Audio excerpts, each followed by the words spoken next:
And also for the neighbor rights, please type in those hashtags. Thanks. Have a great show, neighbor. Well, thank you. Thank you. Of course.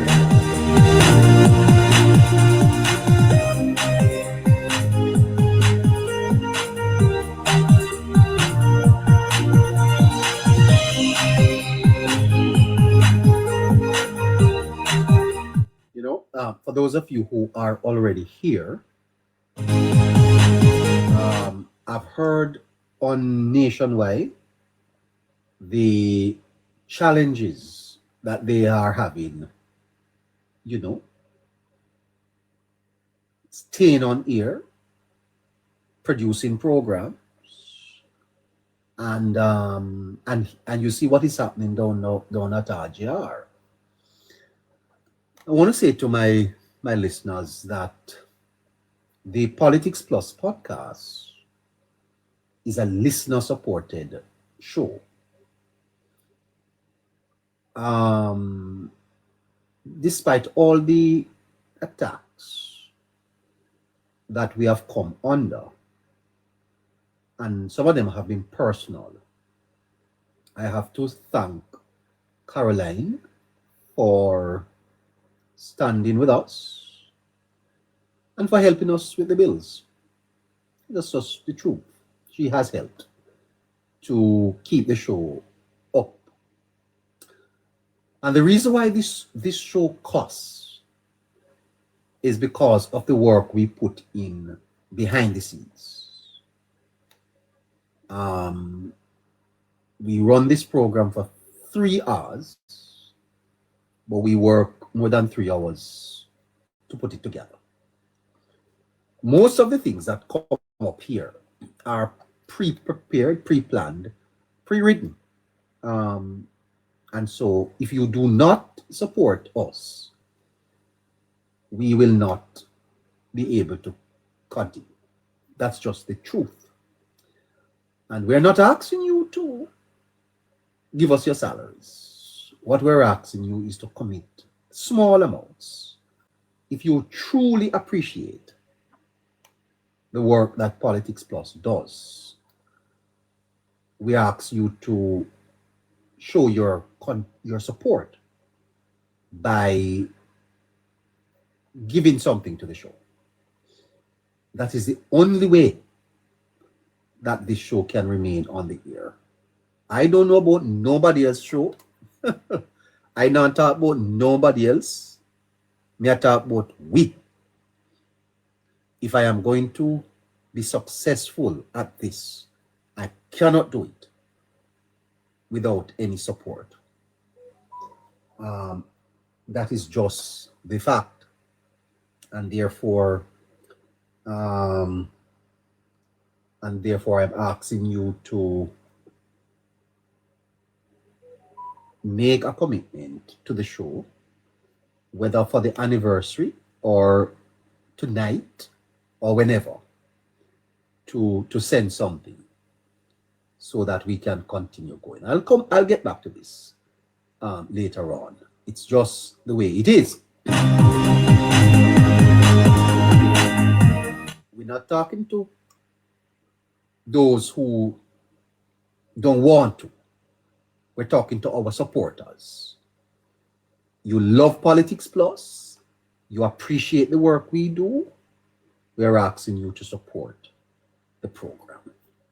Okay? Send a rose, send a donut, send a gift. We have a Zelle account. We have a Cash App account. We have an e-transfer account. Send something every night that you can, as often as you can, so that the program can keep going. You don't do it, then we not going to be here. We can't be here as often. But if we are going to be committed to doing this, you have to be committed to supporting us, because we can't take advertisement up here to help us with the cost of the program. All right. Caroline.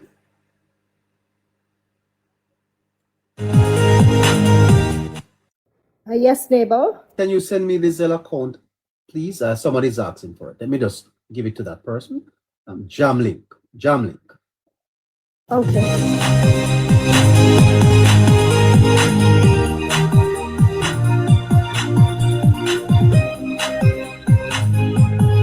By the way, Jamlink, I've never seen you up here.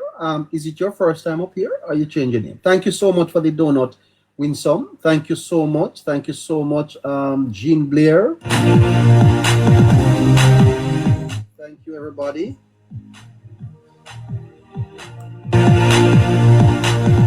So we are actually in budget small world neighbors. Jamlink. Well, I don't know. I don't know. I don't know. You have another name? Did you give me? Neighbor, Uh-huh. Jamlink is my brother. Jamlink, it's your brother? Yes, sir. My gosh. Oh, well, Jamlink. Oh, so a sister and brother. Your sister, Jamlink, your sister is a great supporter of the program. You're going to support too. Well, lovely. What a family. I'm pleased. It's a good thing I was treating you good. Oh, sorry. Oh, sorry. I never said nothing wrong about her, sir. Sorry about that.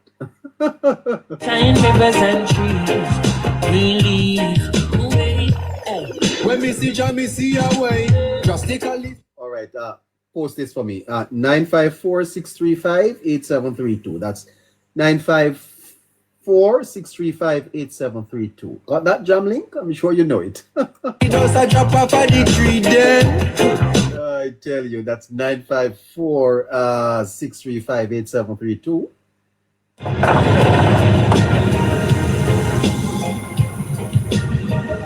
Okay, you'll get all of that information treaty before weekend. Okay, that's the Politics Plus podcast logo breaking tonight. You're gonna get that on your t-shirts. Okay. All right. Okay. All right. So the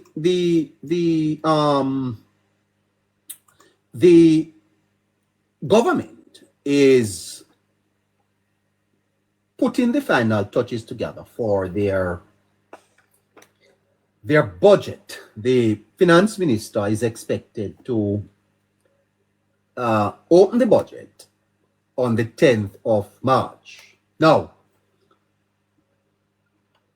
I was at the bank today. I went to change my card. And whenever I go to public spaces, I always take note. And one of the things that bothers me is I see Jamaicans struggling with literacy. A number of Jamaicans still struggle. You go to the tax office and you see many people there unable to fill out a form. These things are, they are consequential, And so I started to think about why. We talk about personal responsibility and how that is to be factored in. But at the end of the day, if you don't grow your economy, if you don't produce wealth, you can't help your people, And Jamaica, for many years, lacked that opportunities. Because when you have a stagnant economy, when your economy is stagnant and you're basically working to pay debt, then you find that you're not able to generate the income so that you can help your people. And so I started to look back at Jamaica's problems and the difference in economic models between the People's National Party and the and the Jamaica Labour Party. Here is Mr. Siaga speaking about the People's National Party's economic ideology under Mandley. Here is Mr. Siaga. Listen to him. Nothing can happen to us now that don't happen already. Nothing can dissuade us now from the purpose to which we have set ourselves. The issues are already clear before us. This manly government has reduced the country to a state of bankruptcy. Well, so that Siaga speaking there before the 1980 elections, Jamaica was bankrupt. Now, you know what bankruptcy means?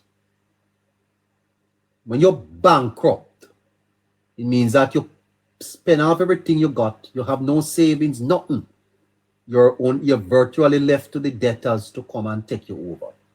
And these are not political, you know. And part of the problem in Jamaica, that's what's happening now at RGR, is that we don't have people in Jamaica who tell you the truth. We don't have sufficient people telling the Jamaican people the truth. But we must speak the truth, cause it what it will. We must be factual. And if there is a lesson to be learned from RGR, tell the people the truth. Don't twist it. You see Miss Diane Jackson Miller? She one of them where I helped mash up RGR. Yes. You know, with our foolishness about Prime Minister salary was Prime Minister take our salary. Prime Minister take our salary and in salary it was political. Yes. You have to tell people the truth. And in this environment where people have options, you can listen to people like Infomedia, Chuck Finley, yes, Chopper Media, and all of these people that have lives. People are tired of the hypocrisy. Nothing wrong with, see George Davis over there at Nationwide. He's becoming a leading voice in Jamaica. Long time Jamaica want people from Mutty Perkins dead. Everybody take side. Yeah, nobody's standing up for justice, equality, righteousness. Sell out themselves to the PNP. And if they don't learn from RGR, then a lot of others are going to get. You look on Ralston Hyman. Eh? Don't a Power 106. That a program. Pure propaganda. Pure propaganda. You see? Ralston Hyman in December. The Bank of Jamaica was mopping up liquidity. Ralston Hyman said the government is going to, people of Jamaica is going to have a bleak Christmas because the government is mopping up liquidity. Ralston Hyman is telling Jamaicans that, you know, the government mustn't raise tax, that the finance minister is stupid, no have no sense. See that him about to lose for him job, don't have Power 106. Rubbish Ralston a chat.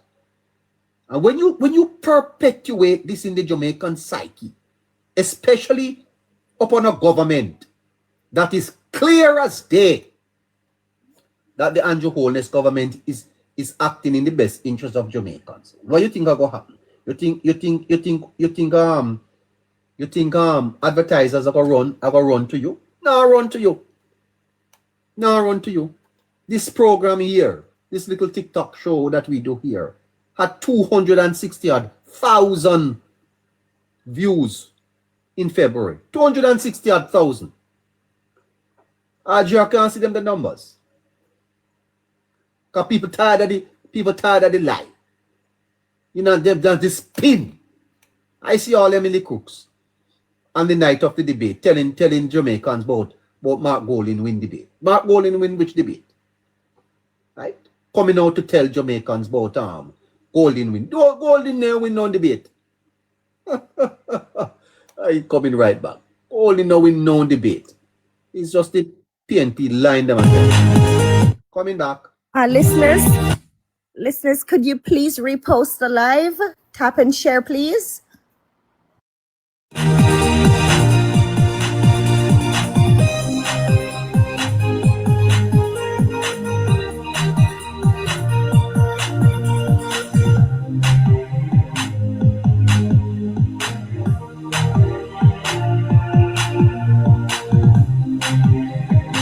The stations and the people who are going to survive.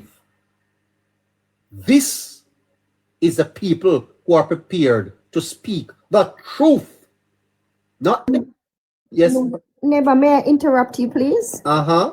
Okay. Listeners, you see, respectfully, I just want to say this, neighbor, before you continue, that, you know, we provide factual information to our listeners. Yes. And we also believe that one of our objective is to inform and educate Jamaicans. Yes. So when they go to the polls, they can do so, you know, as informed citizens and not, you know, based on emotions. Yes. And that is the reason why, listeners, we ask you to tap the screen, share it, and repost it, so that we can reach more people. And that is also the reason why we ask you to support this platform, so that we can do the research that is necessary, Yes. you know, to provide the information to all our listeners. You know, so, you know, I hate to be asking neighbor every day to tap and share and to repost. I'm going to ask you, listeners, please, once you join, just repost and tap and share. Yeah, because that's just how the platform works. Eh? If you don't Yes. post it, if you don't tap it, if you don't share it, it don't go out. And if you don't participate by commenting in the comment section, the live does not remain active. It does not at all. That's just how the platform works. It's Right. Live means engaging. You have to engage. Yes. Yeah. So it's a lot of people just listen to the show, but TikTok is not a show where you sit and listen like you're sitting like radio. No, you can't sit down and listen to a TikTok show like radio, because TikTok wants to benefit from this too, you know. They want to benefit from this because they want their platform to grow and more people to be engaged in it. So it's an engaging platform. So the listeners have to share it. They have to have some conversations. They have to tap the screen. They have to do a lot of things. And they have to send gifts. Even a single rose, send it. Yes, you have to keep the platform active. And neighbor, one of the most important thing is that we would like to engage more people. You know, we would like to reach more Jamaicans so that we can give them the information that we believe that everyone should have. Yeah. Fantastic. Great. Okay. Thank you so much. Yeah. So George Davis's star is rising. And it's rising because he is speaking the truth. When he says that the Prime Minister is prime ministerial, why RJR can't say that? If RJR said that, then I feel locked down, you know. Well, them now locked down still, you know. Them are, you know. If them say that, Miss John Jackson Miller, just go up on there beyond the headlines and talk. Miss Jackson Miller, go on behind the headlines tomorrow and tell Jamaican that the Prime Minister is doing a good job and that he's prime ministerial and that the Jamaican economy is in a good hands. And see if Arj don't pick up back.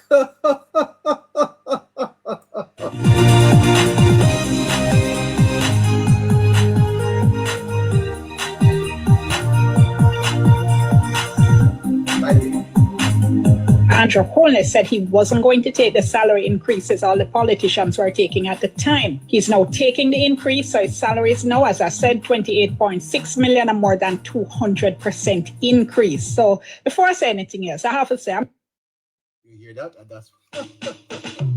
That's why RGR is a problem, because there are somebody like this here down there talk foolishness and so bias. Can't work.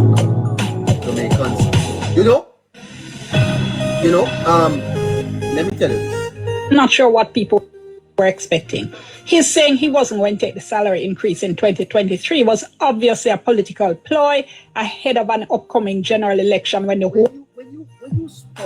When you spout them type of foolishness here, when you spout that, you see, the Jamaican people, Jamaican people pass that, Jamaican people pass that. Jamaican people cannot be controlled and bought again by media. There was a time in Jamaica when the narrative was controlled by RGR and the Gleaner. Those days are done. I remember there were times when poor Siaga way ahead winning elections just for a poll to come out 2 or 3 days before the election, showing the PNP ahead. Yes, control of media. Thank God for social media. Thank God for TikTok and Facebook and YouTube, where ordinary Jamaicans, yes, ordinary Jamaicans can turn on them phone and tune them out. I don't have a radio in my house. I don't have a radio. I couldn't tell you when I must be nearly 10 years now I don't listen to RGR. I don't know who work for RGR. Who work for RGR? Can anybody tell me who work for RGR? I don't have a radio. And when I go in a little piece of old car, I don't listen radio. I don't watch TV. I couldn't tell you when I watch primetime news. CVM, I don't watch them either. Yes. If you know, sister, anything PNP, anything PNP touch salt. Anything the PNP touch, salt up, That happened to RGR. PNP salt them up. I tell you the truth. It's time for them to, something? I'm going to probably have to go down RGR. Go throw some salt.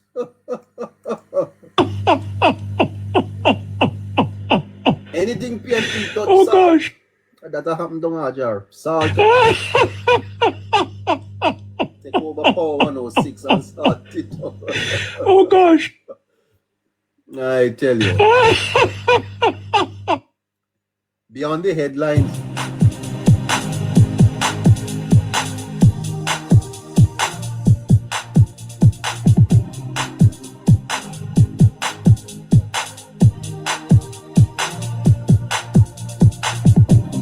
Whole country, and especially salary increases all the politicians were taking at the time. He's now taking the increase, so his salary is now, as I said, 28.6.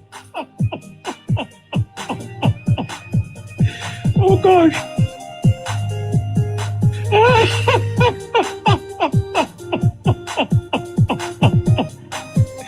Oh gosh.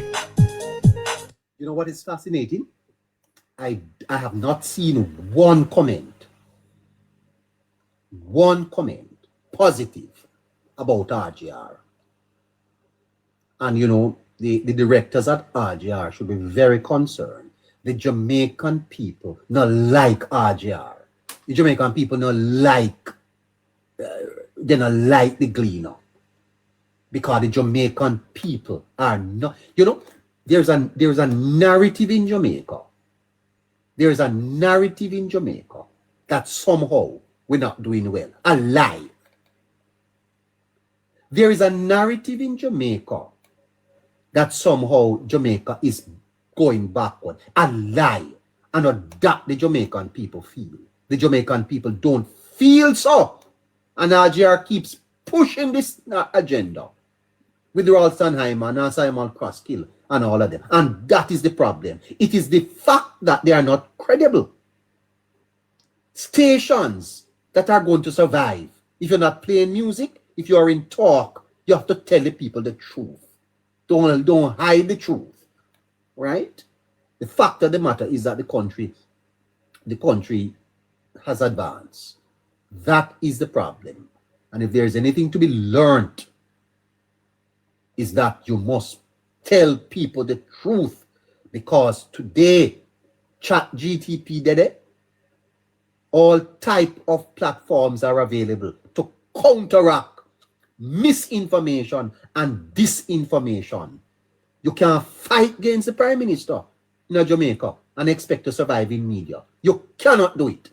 And if you're going to fight against Andrew Holness, you're going to fight against Jamaican people. Because the Jamaican people love Andrew Holness. This is just the truth. Why? And it's not because they love him, for no reason. They love him because they see his value to the country. And that is what is happening. So I see it. Okay, so unless you turn around the narrative, you have to turn around the narrative and look at facts. Tell people the truth. Right? Don't stop talk about what values up. Radcliffe, me not like people in my chat up. Just you're gonna come up, sir. Put up the man there now, make him talk to me before I go to the note. 5 to 8 o'clock, we go until 10. Remember to send a gift to the program. Remember to support the program. Remember to like the live. All right.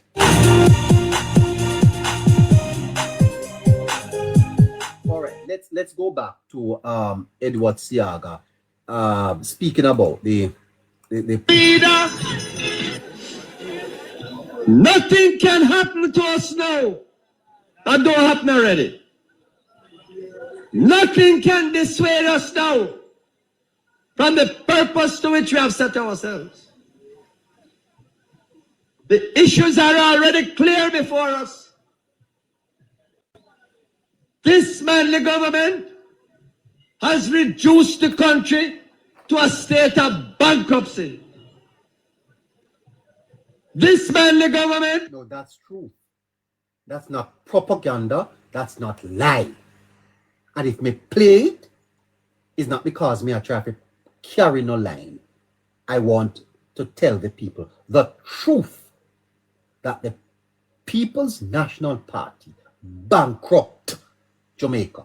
That's what Siaga is. Bankrupt. Okay. Go ahead, Papa Eddie. Does not have any money to carry on the government after the end of October. So at that time, the country had no money to carry on the government. They couldn't pay no salary. They couldn't do anything. The country was bankrupt. Those of you in media and in civil society, and some of you are in the business, you have suppressed the truth from the Jamaican people for so long. And the Jamaican people need to take some of the blame too, because they're no fool. But you see, why I tell you, which is why I'm such a strong advocate for education. For education is not only an equalizer, it's a liberator. The greatest equalizer is education, but it liberates you. Jesus Christ, if you don't have no degree, if you can't read, I beg you, start read something. Don't just take what people tell you. Say, read it for yourself. Today is not the day when people should be misled, because Google now mislead you. ChatGPT now mislead you. Get information for yourself and stop listening to some of these nonsensical bloggers and propagandists carrying the party line of their only interest is to get their nose in the trough. Yes, not interested in anything else. And if they lie them to lie to get there, they get there. Thief them for thief to get there, then get there. It don't matter.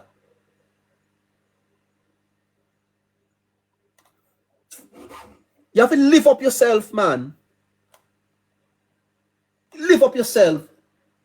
Some of the nonsense I hear on these platforms, you still don't want to listen to that. You sit down in this 21st century. We are in the year of our Lord of 2026, and you sit down, listen to some of them the rubbish. Huh? When the information is online, you can get it for yourself. You know why slavery thrived? Control.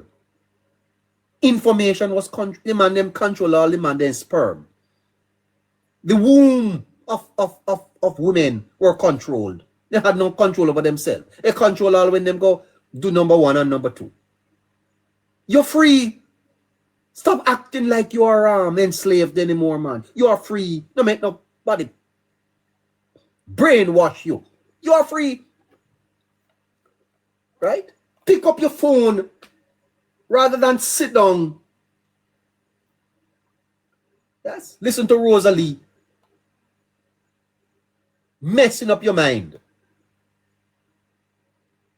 Get on and listen to something that is going to inform you and help you to better yourself.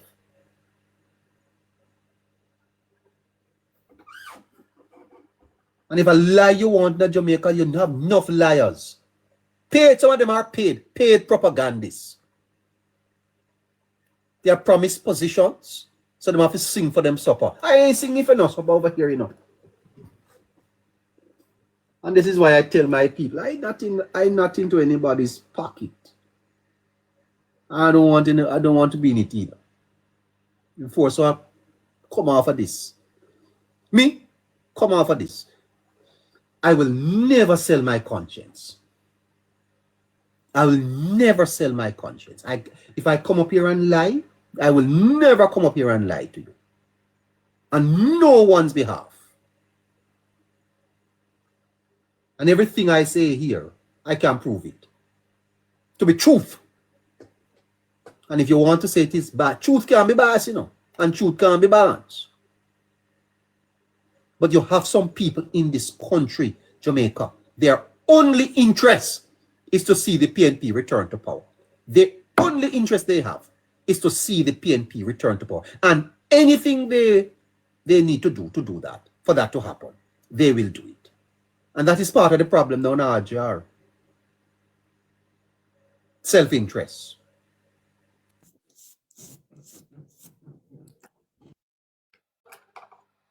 And so Mr. Siaga continued.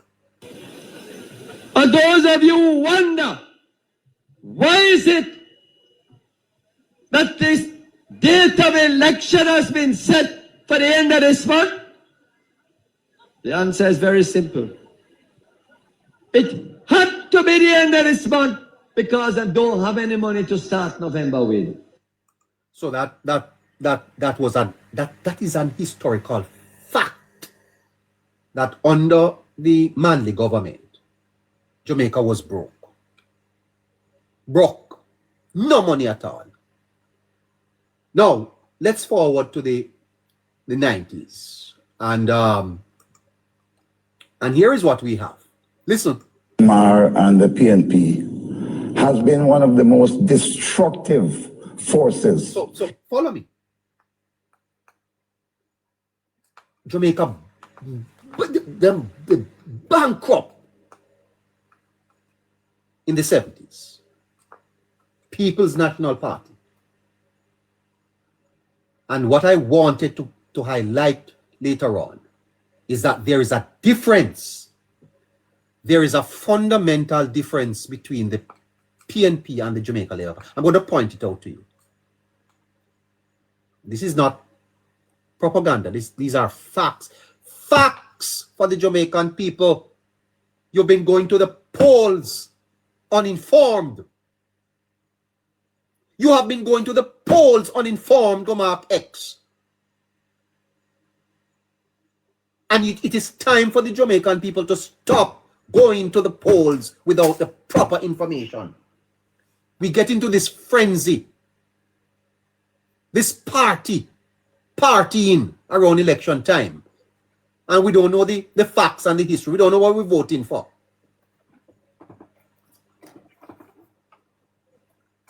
And I soon gone, you know. I soon gone. I have more years behind me than I have ahead of me. I'm an old man now. I don't have much more to go. Yes? But I know this, that unless we set up guardrails against the progress we have made in this country, we're going to go right back into poverty. And as strange as you think that is, we suck the salt through the wooden spoon, and we have worked hard for where we are today. And my message to Jamaica is to open your eyes. The politics in Jamaica is practiced at too much of a low level. We need to know what we're voting for. We need to ask questions. We need to know the history.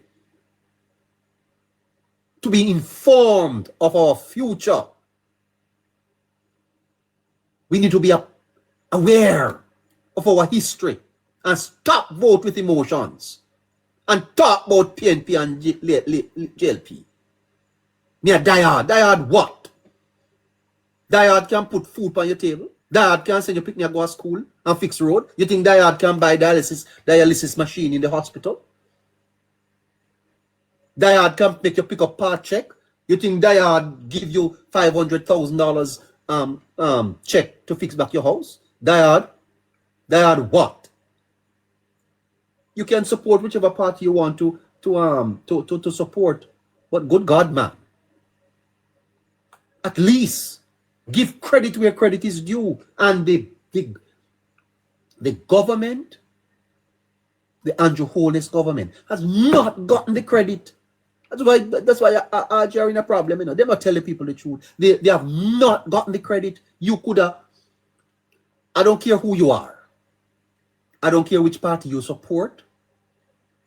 The truth is the truth. Jamaica has never been in a better position in this. Never been.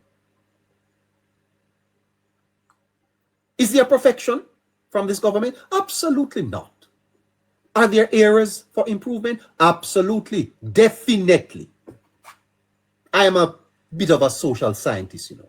I like sociology. I look at things using the science.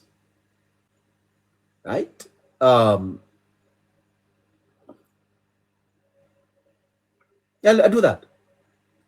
I believe in the social stratification, and you know, even as we progress economically, social development is important to me. I used to write behavior modification programs to change people's behavior, because I believe that human behavior itself has something to do with economic advancement. So there are a lot to be done in Jamaica. But when I walk in Jamaica, my good God, right, what you see is definite progress. Definite progress. Listen to Mr. Shaw as we try to make this point before. I hope we can make it before year 30. And the PNP has been one of the most destructive. The high interest rate policy of Omar and the PNP has been one of the most destructive forces in the history of Jamaica's economy. The high interest rate policy of Omar Davies and the PNP has been one of the most destructive forces in the history of Jamaica. Did you hear the tape I played earlier? Let me play it back for you, because some of you may not have heard it. This is coming out of the 70s. And it come back in the 90s. The country broke in the 70s. Broke, not have no money. Done. Jamaica bankrupt under Manley. And the people of Jamaica repeated it and put back the PNP in power in 1989. Listen to Mr. Siaga again. I don't want you to miss the point. There is a difference between these two parties. There is a difference.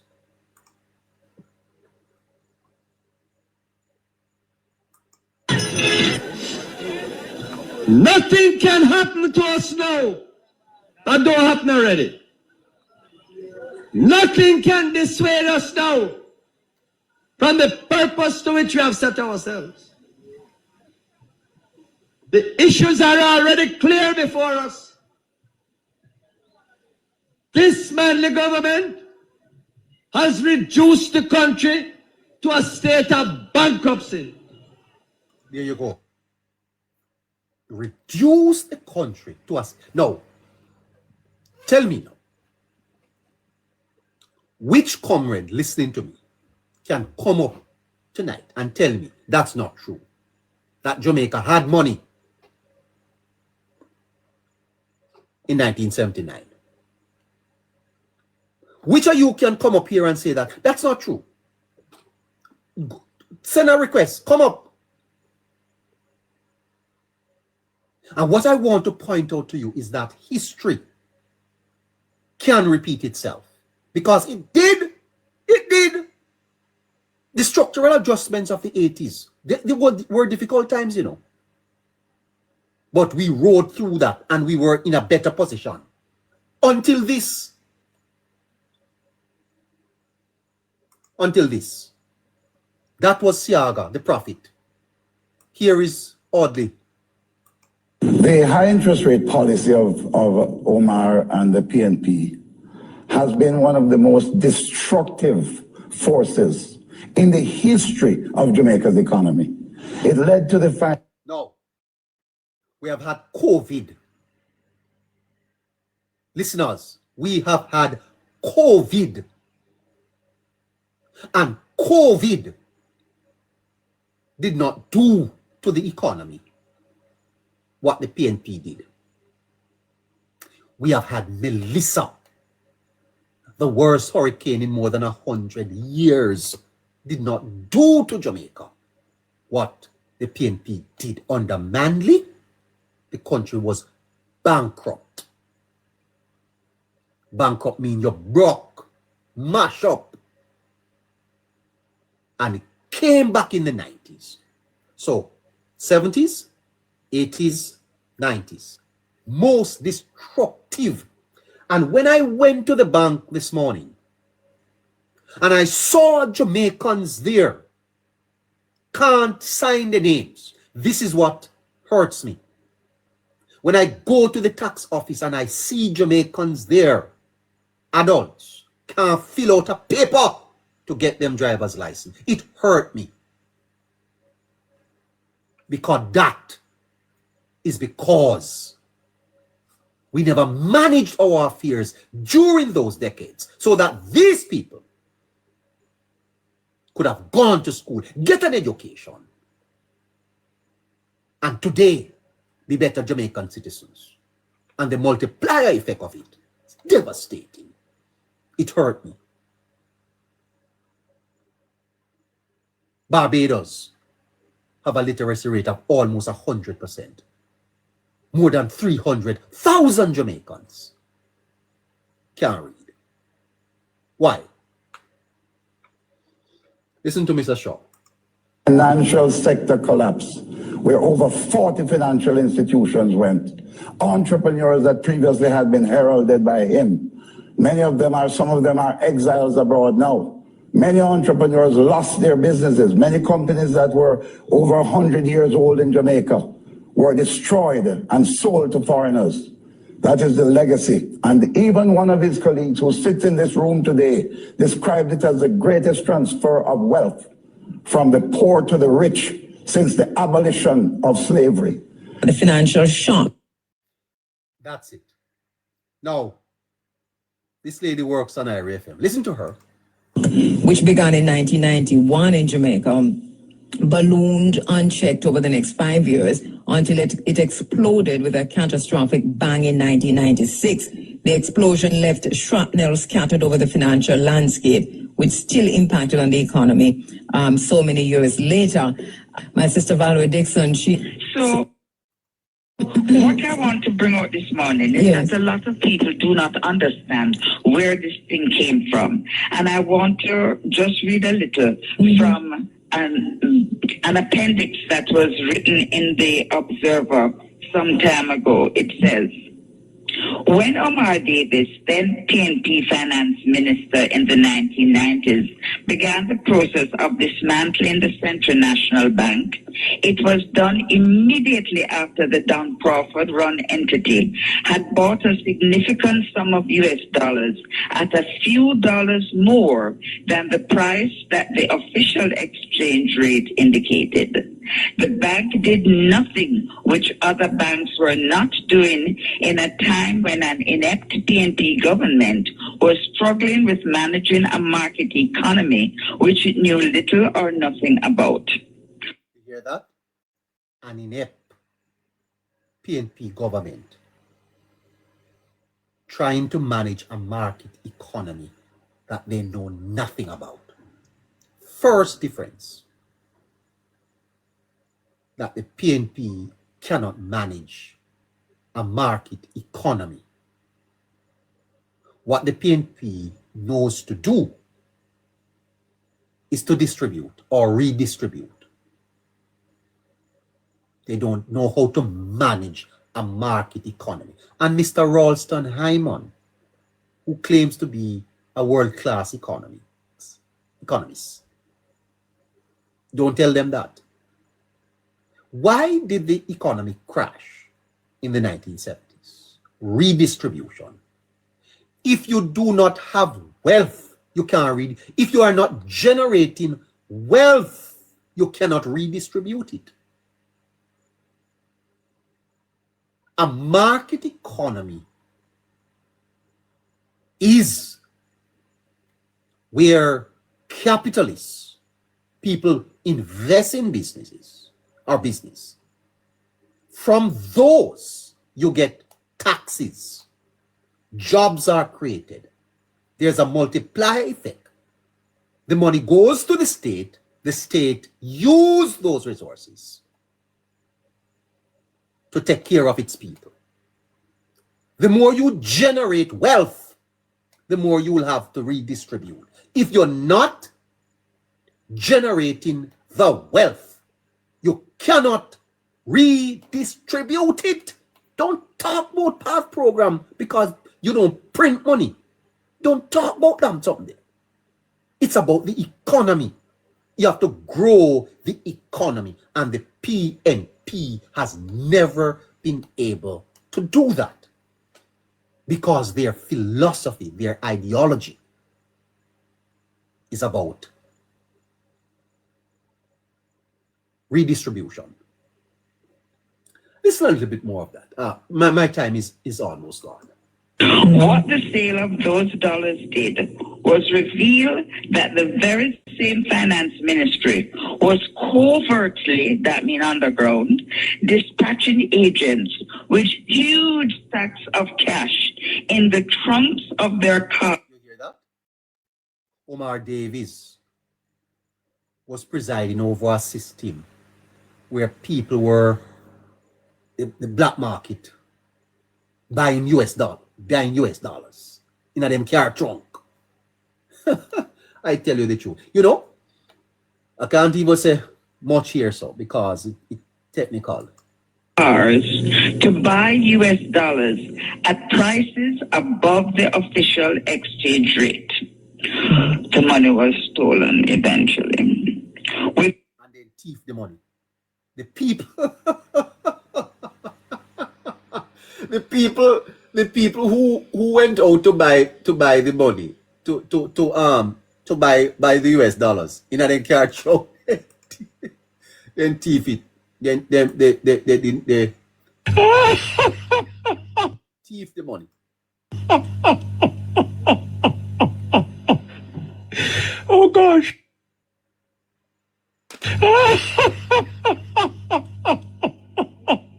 That is it. Then thief the money. Now, let me get back to that. I have a little bit more. Of it to pull.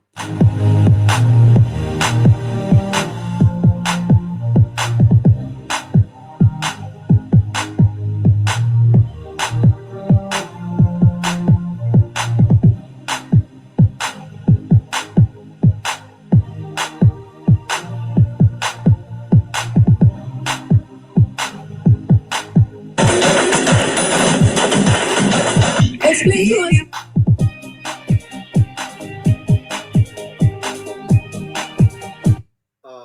Go ahead. Explain to us, Val, what did the government do exactly? What, because we only talk about the FinSec debacle. What exactly are we talking about? Okay. You went to your bed last night and interest rate. Listen carefully, please. Just listen carefully. Let's dissect this a little bit more. Just listen carefully. Let's say, for argument's sake, is at 30%. You wake up this morning and you see a headline in the newspaper that says, government to increase interest rate to 64%. Mm-hmm. Please tell me which business would be able to fill that gap between paying interest rate at 30% and suddenly jump with no notice to paying interest rate at 60 and probably more. Overdraft interest rate went up overnight to 120%. You hear that? You do business in Jamaica.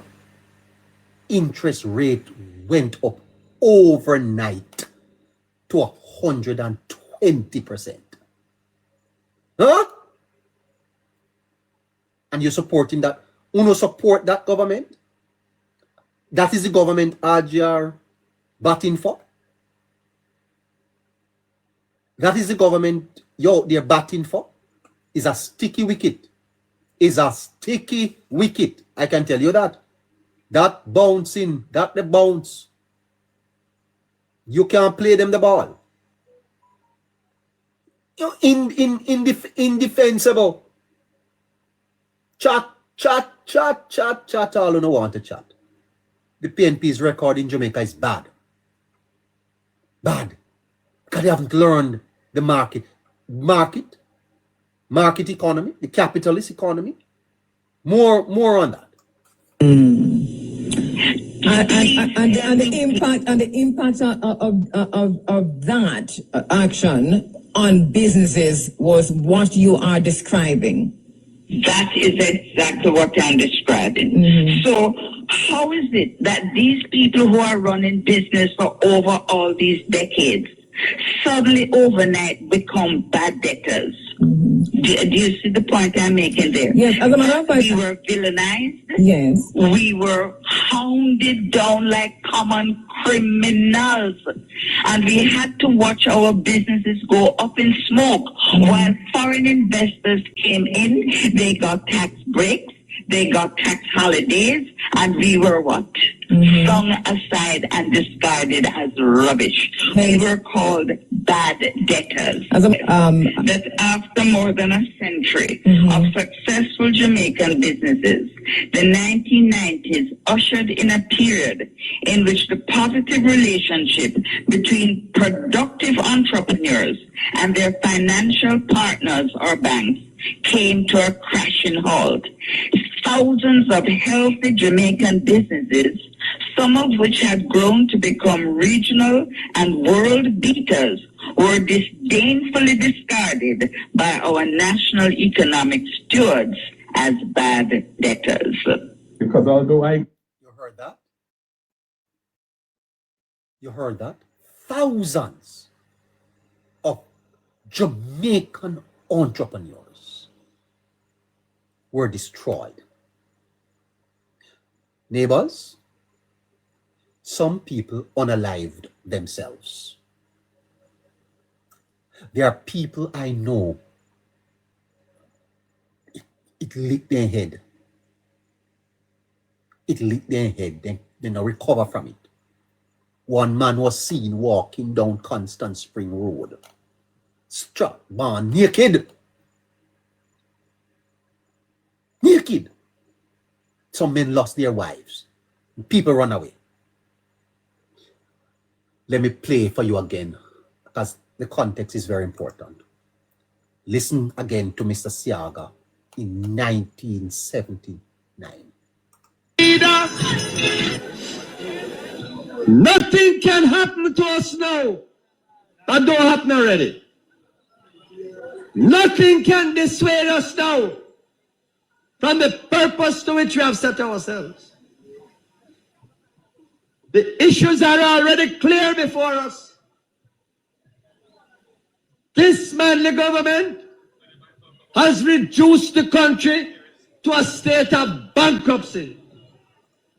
The Manley government reduced Jamaica to bankruptcy, and the Patterson government destroyed the economy. CMPNP that RGR backs. And you're surprised what is happening down there? You're surprised?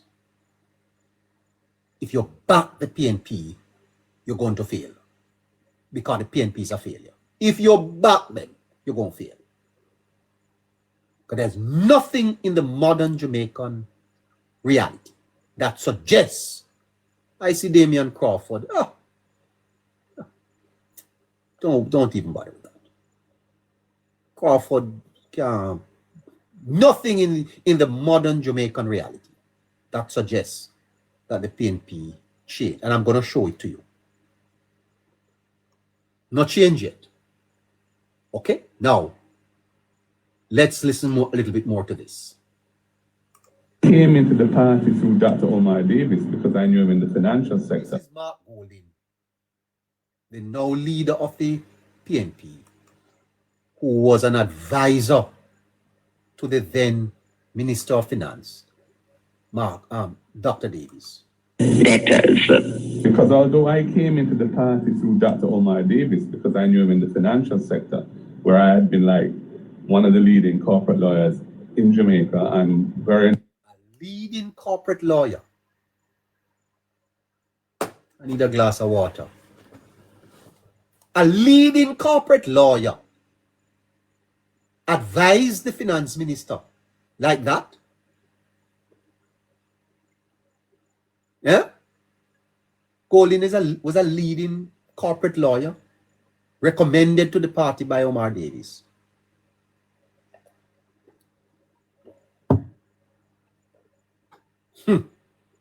Smell a rat? Involved in financial engineering, and so when he was Minister of Finance, a lot of the things that required industry input, I was one of the representatives of the industry that... When Omar was finance minister, Golding was the man. That's what he's saying there. You listen to him again. Things that required industry input, I was one of the representatives of the industry that he would deal with. I got to know him through that. And that's how I got into the PNP, really, through... How he get into the PNP is through his work for Omar Davis. Tell you something, you see? If you don't know what I know, you don't keep the government here in power for as long as you can. If you don't know what if you don't know what I know, go along with it. Go along with the government. Go along with the government a little longer. Seclude yourself. If we were serious, you see all them civil society group and media, they don't have Jamaicans' interests at heart. They do not have the interests of Jamaica at heart. They don't. They don't. Because I can't see how you could be endorsing this type of history. It is unfortunate. And quite frankly, it is corrupt. It does not smell good. And when I saw Mr. Holness having to defend himself against these, and defending his government against these, that's why sometimes I have to be a little disappointed with the party. Because they need to be a little bit more forceful. My time is going. My relation with him. You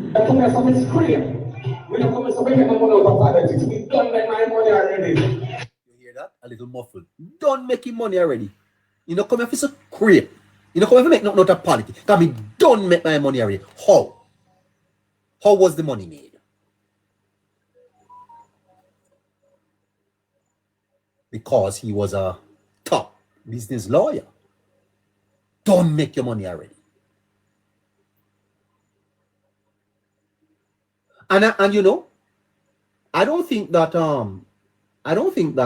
we should endorse a man who don't make his money already. Because if you don't make your money already, why you taking a salary? I mean, come on. You see? Anyway. Let me go to what? 9:33. Let's go to 9:33. Listen to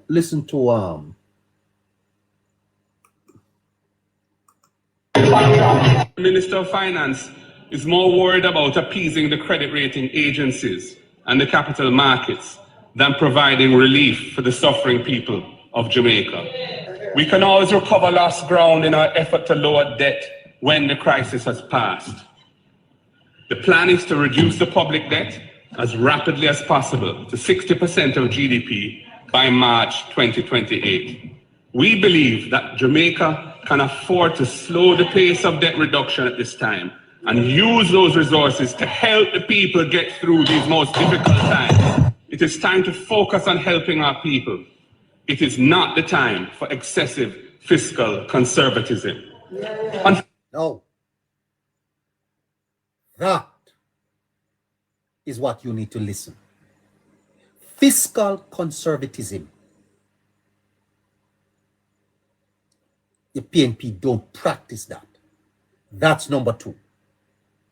The Jamaica Labour Party is fiscally conservative. The PNP spend money. And there is a political catch to that, you know. Especially in Jamaica. I always tell you that if the government went to the printery tonight and print money and give every Jamaican $1 million tomorrow, they're happy. You know that they will be happy. But by June, inflation would have killed me. I would have realized it was a mistake.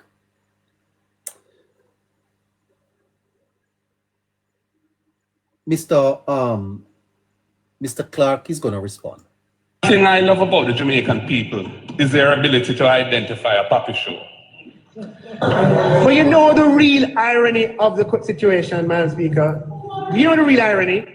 These are fiscal rules that the opposition leader and myself, among several other senators at the time, helped to put in place.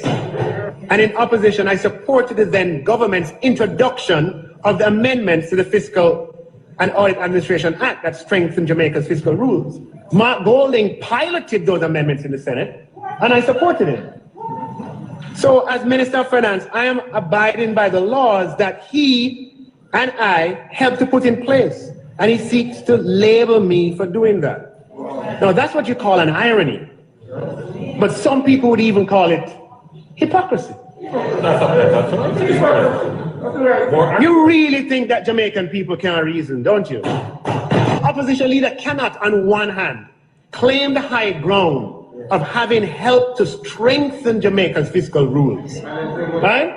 He can't claim the high ground of strengthening the fiscal rules. And then another, make a proposal, slow the pace of debt reduction, whatever he called it, that if applied, would imply an abandonment of them. Choose what you want. You can't occupy both positions. But based on the irresponsibility of some of the utterances from Mr. Golding, I'm not so sure we can conclude that his legacy is safe. All right. So there you have it. Mr. Golding tell you how he would govern. He's not fiscally conservative. So why did I go there tonight? The budget is upon us, and the government, being fiscally conservative, introduce some taxes to offset some of the expenditures for the hurricane. The opposition is against it. Now, there is no other choice available to the government than to borrow. The PNP would borrow.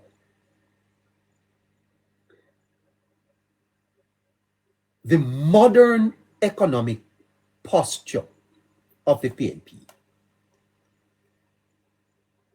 was shaped in the 1970s under Michael Mann. That period was marked by democratic socialist rhetoric. Democratic rhetoric places a strong emphasis on redistribution. It's an expansion of state ownership.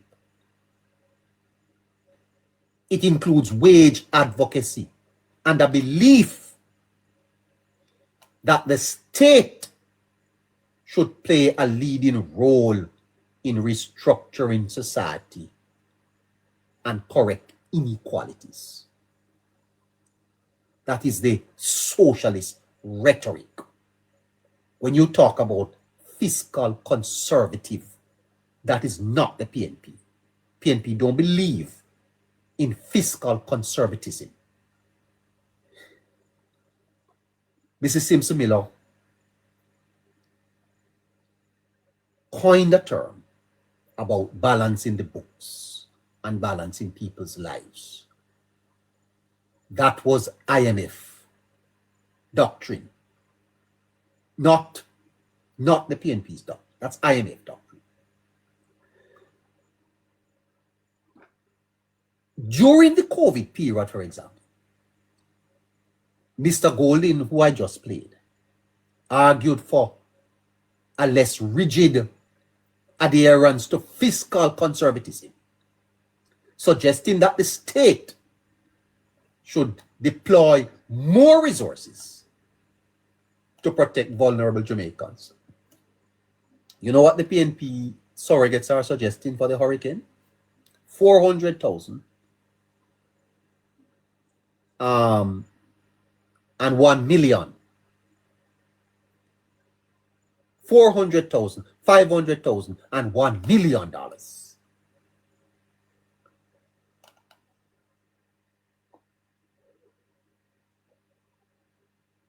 Right?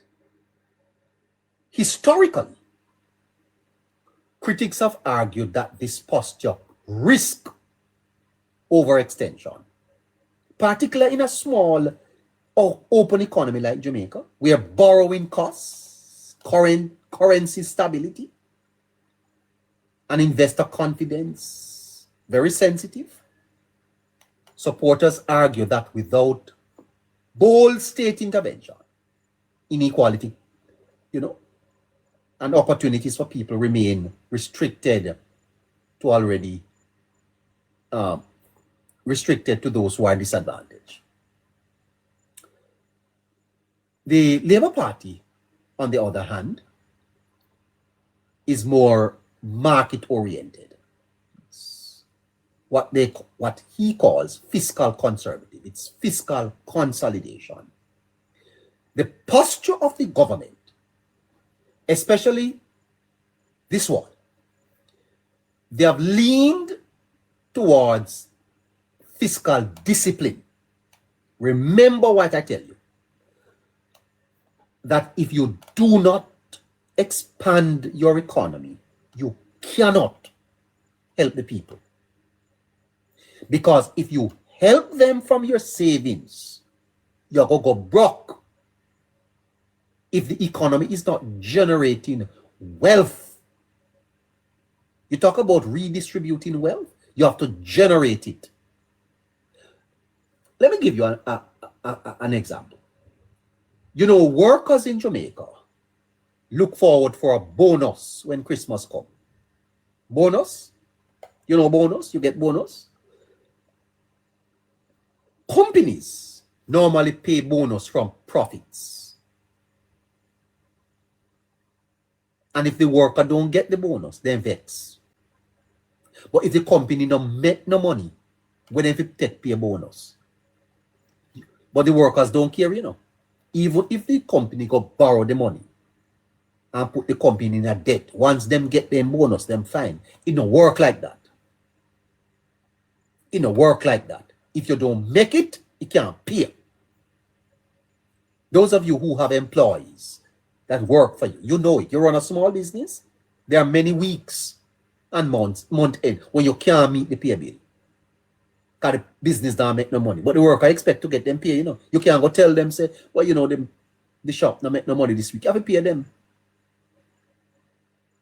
It is therefore in the interest of the worker to understand that they must show up at work on time, do the work, so that you can generate the income to pay them. And so the party has emphasized the importance of stabilizing the debt, strengthening investor confidence, and maintaining policy predictability. Fiscal conservatism places strong emphasis on reducing debt ratios. It's not the amount of money you owe, it's the amount of capital the amount of assets you have. If your economy is large, the debt is not a problem. The problem is when the economy shrinks above or below the debt. In other words, the total value of the economy can't pay off the debt. That's where you have the problem. But let me point one more thing out to you here.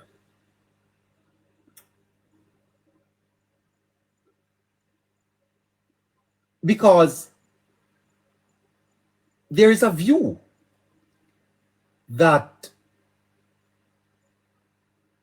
if the PNP should get back the country in this quote-unquote healthy financial state, that what they would do is to start the distribution again. And there is nothing in the PNP's rhetoric that suggests otherwise. There is a political science principle that is worth considering. Moderator, do I have Harry or do I have Scratchy? Which one of them I have? Because I'd like to shoot to them now. I only have an hour or one little bit. You see, when a country is in crisis, especially under IMF supervision, fiscal rules are not optional. Targets are enforced, borrowing is conditioned, and spending expansion are limited. The external anchor is what imposed the discipline. That was the success of the PNP under Peter Phillips. Phillips had to practice fiscal conservatism because of the IMF. They had no choice. That's not the ideology of the PNP. It was the crisis that forced the PNP to act like that. Okay?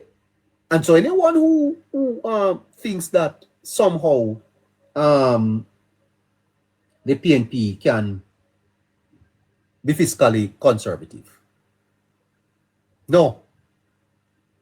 It is the crisis.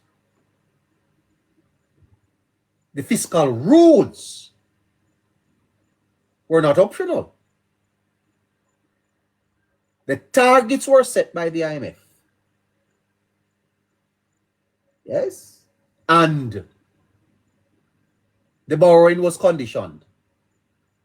And therefore, they had to follow those rules. In the 1990s, after the financial sector collapse and FinSAC intervention, Jamaica operated within tight IMF frameworks. Under the PNP leadership, including key economics role played by Omar Davies and later Dr. Phillips, policy space was constrained. There were very few ideological indulgences available. Debt management, fiscal consolidation, and financial stabilization became unavoidable priorities. If the PNP ever had the money, if the PNP were ever in power now with the NIR where it is, the debt where it is, what? You would have seen redistribution.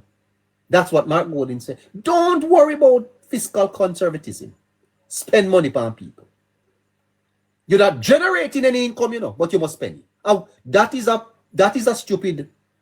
Any man who is spending and spending and spending and not replacing it, I go get broke. You soon not have none to spend. For the PNP to get back into power, Jamaica must set guardrails. If I've never taught you anything, establish guardrails against the comrades because they are not fiscally conservative. They are a government that redistributes wealth. That's what they believe. That's what they have said. Okay? That's how they govern.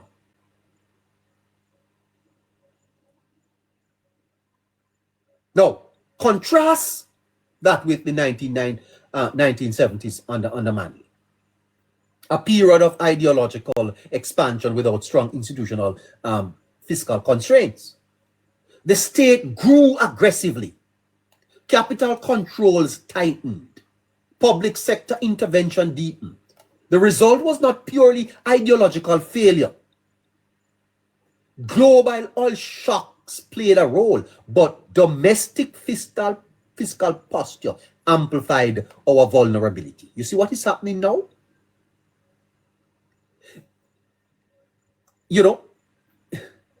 I'm sorry that I don't even have the time to develop the thesis. The thesis. Because reformist parties often govern most prudently when institutional constraints are strongest. That is to say that the PNP cannot manage the country in a time of prosperity. When the economy is growing, the PNP can't manage it because of their ideology, which is to redistribute the wealth, give it away.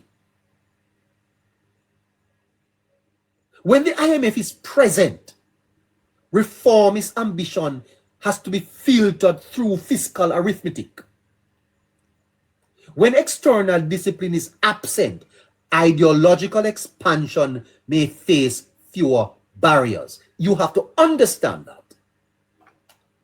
When an economy is fragile, politicians of any party are forced to prioritize stabilization. But when an economy is stable, like it is now, when debt ratios fall,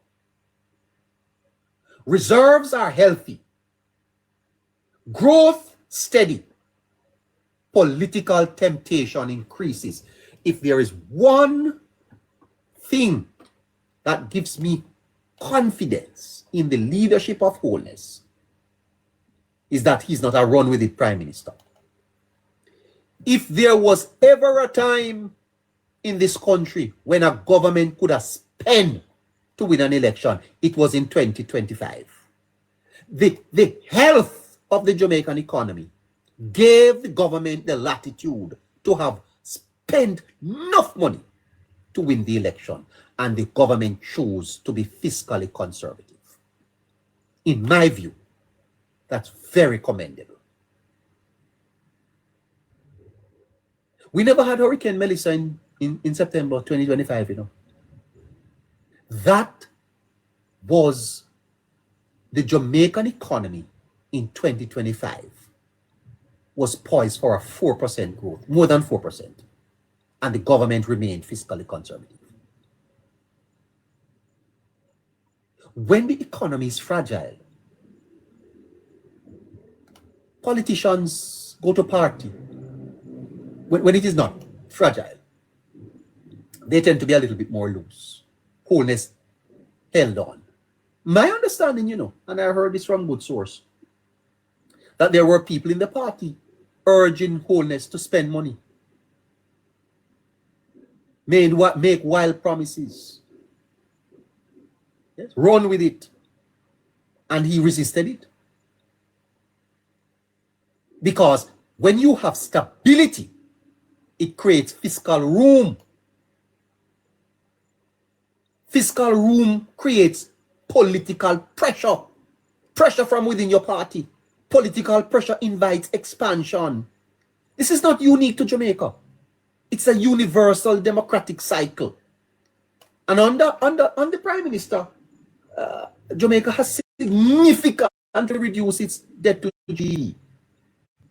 And it has restored macroeconomic credibility. That stability creates a paradox. It invites debate over how much of the space should now be used. And that is what Golding was urging the government to do in that debate in Parliament. What he was telling the government to do was to spend money. You create the fiscal space, spend the money. That's ideological. That's not fiscal conservatism. Now, you Jamaican people need to decide. Do you need a fiscally conservative government, or do you need a reckless, redistributive state?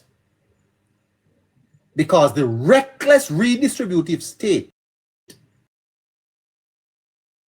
money you got jingle in your pocket, but for how long?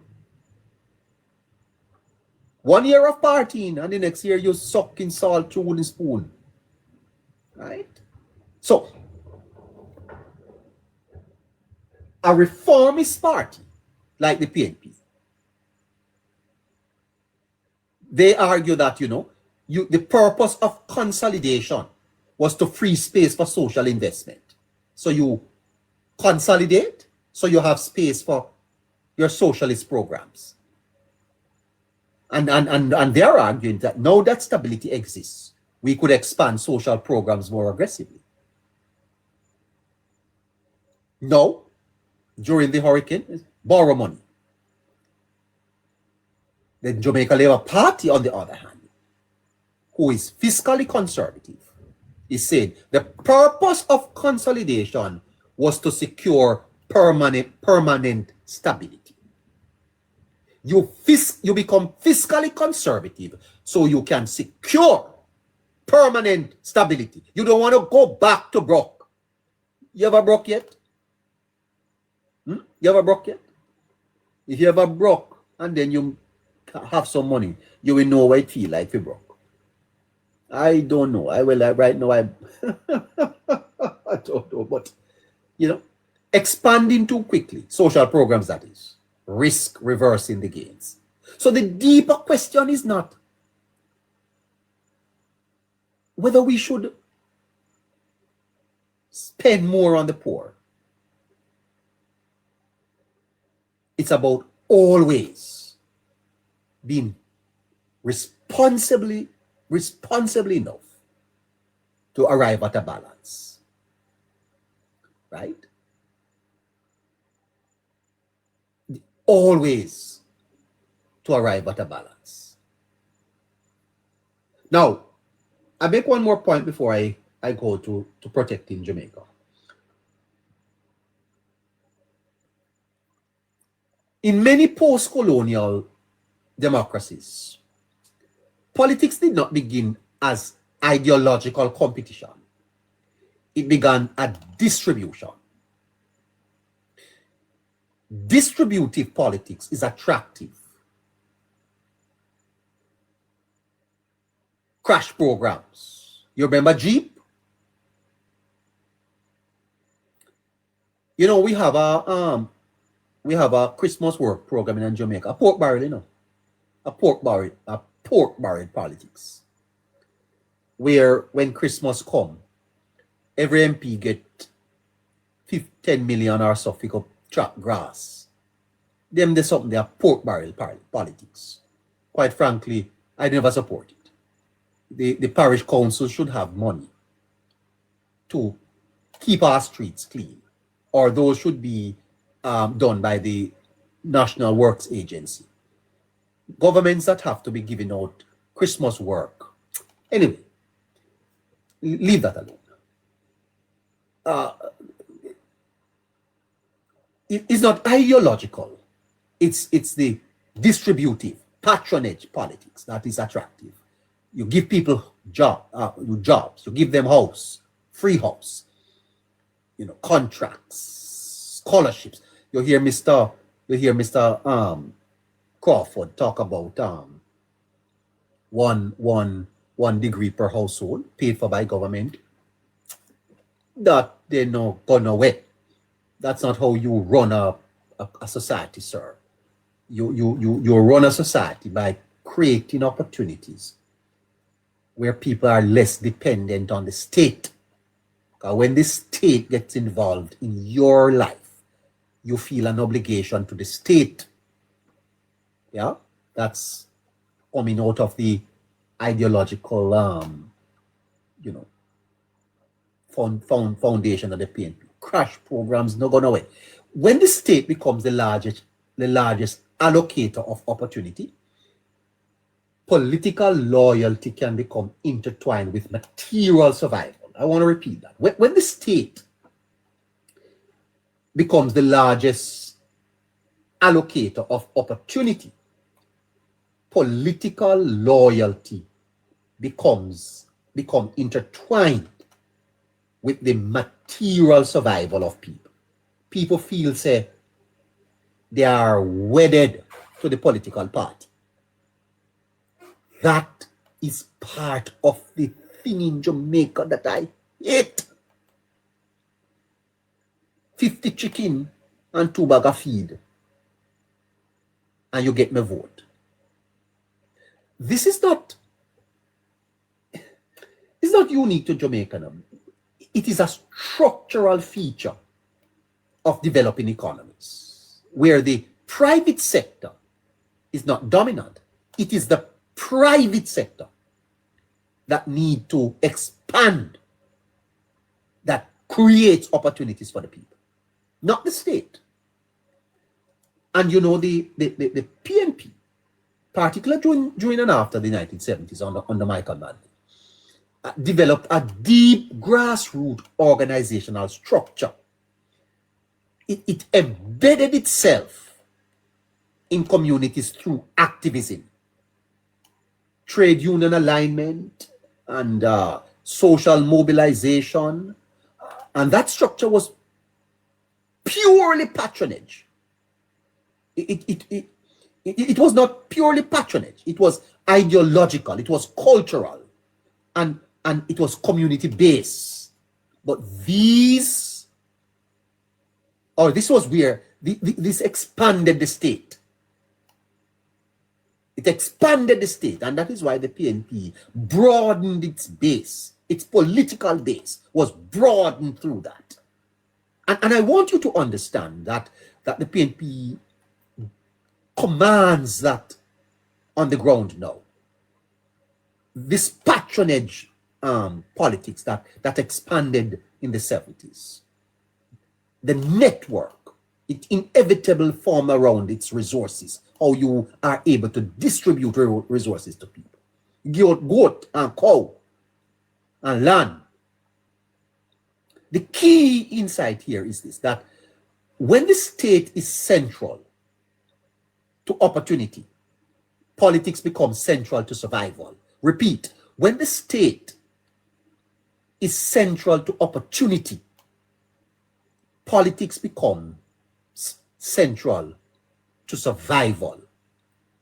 If a party's economic philosophy emphasizes active state-led initiatives like crash programs, Jeep, Operation Pride, if through those means you expand public employment and distributive programs, then it naturally deepens community. It deepens community-led political engagement. And that engagement becomes cultural identity. You are winning support. You are broadening your political base.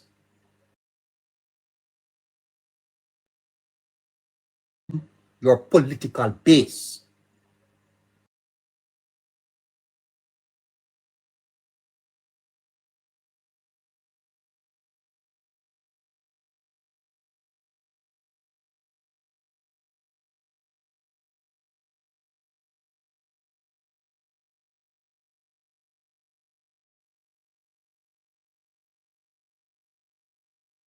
Feel that is the government.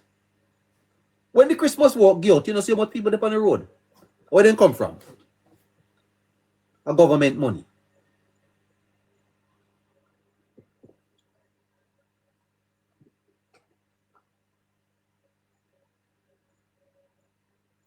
Because when people start receiving housing, path benefits, school support, employment through state programs, they see the party associated with those programs, not as fostering dependence, but as the organization to support.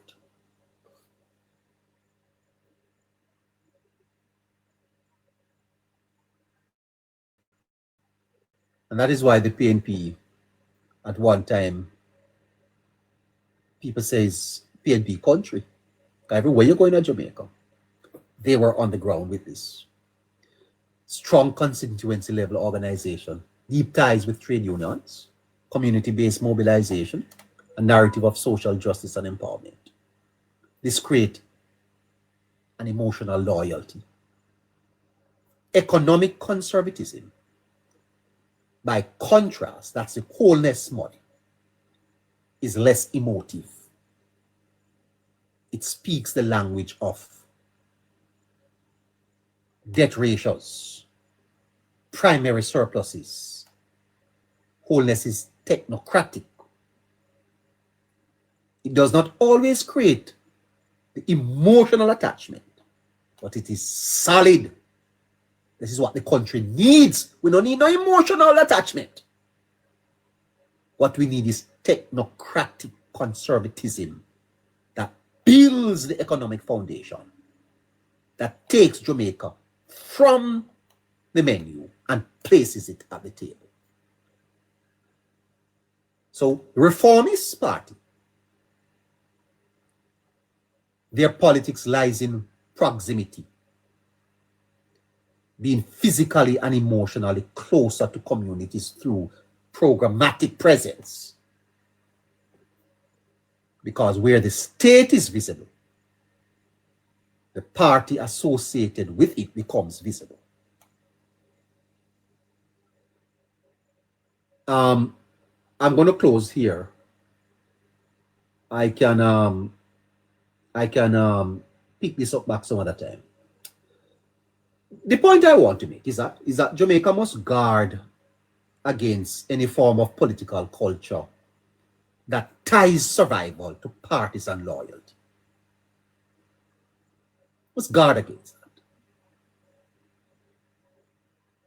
Secondly, that economic stability should empower citizens to rely less on political mediation and more on institutional fairness. Thirdly, reformist energy is valuable, but must operate within sustainable fiscal boundaries. Fiscal conservatism is necessary, but must translate stability into opportunity. That's where Jamaica is. If you ever want to know where Jamaica is today, it's been a difficult road to get here, you know. Is that wholeness is translating the stability into opportunity. Because you can't give the people opportunity if you don't stabilize the economy. Moderator, I will stop it there for tonight and spend the next 45 minutes with the guests. Thank you, listeners. Please remember, we come here every night and we do this for you. I don't need to do this for myself. I know this. I do this for you. I present this so that you can understand. And I'm asking you to support us, to support the platform with your gifts, with your contributions, so that we can take care of the things we need to take care of to remain on the air. The day that you stop contributing to us is the day we have to pack up our accoutrements and go on our yard. So I'm asking you now to take a minute or two to send a donation to the podcast. That is our logo, and we will tell you more about that before Friday. Support Politics Plus. We are going to do better for you. Thank you so much.